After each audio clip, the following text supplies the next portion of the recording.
Hello বন্ধুরা, আজকে তোমাদেরকে আমি নিয়ে যাব এমন একটা মন্দিরে যেখানে হাজার হাজার না লাখ লাখ মানুষ আছে। মানে একদিনেরই অনুষ্ঠানটা একদিনেরই হয়, কিন্তু মা খুব জাগ্রত।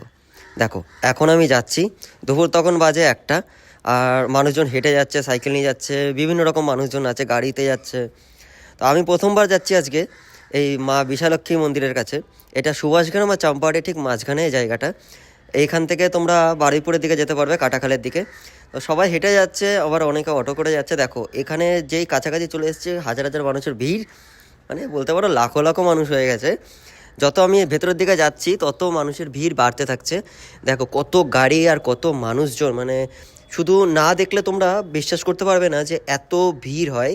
এটা প্রত্যেক বছর হয়তো 1 তারিখে হয়, মানে 1লা জানুয়ারিতে হয় এই বার্ষিক উৎসবটা। তোমরা এর আগে যদি গিয়ে থাকো তাহলে আমাকে কমেন্ট করে জানিও, আর যদি না গিয়ে থাকো তাহলে সেটা জানিও। দেখো কত দোকানপাট বসেছে, মানে পুরো খালি বাধা যেটাকে বলে, মানে চাষের জমি যেটা, সেখানেই কিন্তু এই মেলাটা করা হচ্ছে। একদিনের মেলা হয়, কিন্তু কত মিকি মাউস বসেছে। আর এই হচ্ছে মেন মন্দির। এখানে মা বিশালক্ষীর মন্দির আছে, শিব ঠাকুর রয়েছে, মানে শিবলিঙ্গ রয়েছে। তোমরা যদি আসো তাহলে তোমরা বুঝতে পারবে। এমনি সময় যদি তোমরা আসো তাহলে এতটা লোকজন তোমরা দেখতে পারবে না, ফাঁকা থাকবে।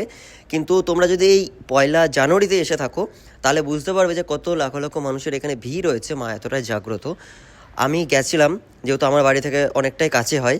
তো যাওয়ার পরই আমি বুঝলাম, দেখলাম যে এত মানুষের ভিড় আমাদের বাড়ির কাছাকাছি থাকার সত্ত্বেও এর আগে আমি কেন আসিনি এখানে। এত মানুষের ভিড়, এত জাগ্রত মা। যাই হোক, এই গাছটার তলায় যে জায়গাগুলো দেখছো, ওখানে সমস্ত মানুষের কামনা পূর্ণ করার জন্য দড়ি বাঁধা হয়। আর এখান থেকে ডালা নিতে হবে। ডালা নেওয়ার পর তোমাদেরকে চলে যেতে হবে মন্দিরের ভেতরে মায়ের দর্শন করতে। মায়ের দর্শন তো আমি করতে পারিনি, মানে পেরেছি, কিন্তু ওই জায়গাটাতে এত মানুষের ভিড় ছিল যার জন্য তোমাদেরকে আমি দেখাতে পারিনি। এখানে ধূপকাঠি, মোমবাতি আর ডোর বাঁধতে পারো এই গাছে। আর মন্দিরের ভেতরে সমস্ত কিছু তোমাদের সামনেই রয়েছে। আর দেখো কত মানুষের ভিড়, মানে চারিদিকে যতদূর দেখবে শুধু মানুষের মাথা আর মাথা। আর এখানে এই 1লা জানুয়ারিতে খিচুড়ি খাওয়ানোরও ব্যবস্থা রয়েছে, এরকম দাঁড়িয়ে খিচুড়ি খাওয়াতে হবে।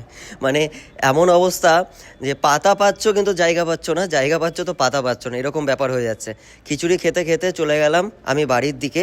আর এত মানুষের ভিড় দেখে জাস্ট আমি মানে একদম পুরো পাগল হয়ে গেছিলাম।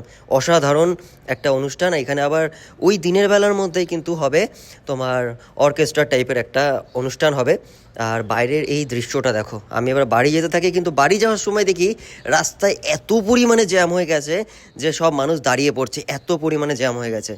মানে এই একটা ওয়ান ওয়েতে এত মানুষের ভিড় হতে পারে, সবাই শুধু যাচ্ছে আর আসছে, মাঝখানে কোনো ব্যারিকেড